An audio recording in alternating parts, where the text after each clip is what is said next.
Oh.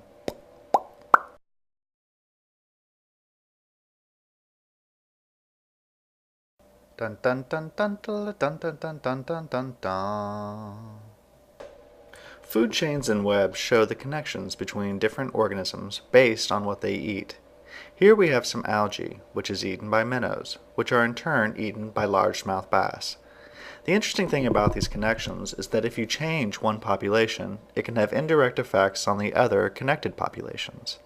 For instance, if you increase the largemouth bass population, they will eat more minnows, and fewer minnows means more algae. This indirect effect on the algae population by affecting the bass population is called a trophic cascade. Because changes in the higher trophic levels are causing the reduction in the lower trophic levels, it is called a top-down effect.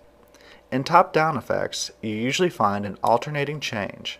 So an increase in one population is followed by a decrease in the next trophic level, and it usually continues to alternate till it reaches the lowest level. Indirect effects can also be transmitted up a food chain.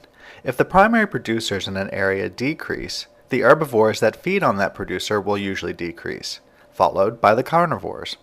Notice that instead of the alternating increase-decrease of the downward cascade, you have a population decline or increase in the same direction as you go up the food chain. This is an example of a bottom-up effect. Another example of a bottom-up effect is toxin production. If you have toxin production in the base of your food chain, it can lead to changes in the higher trophic levels. The more poisonous your plants are, the more herbivore populations will decrease. This in turn reduces your predator population.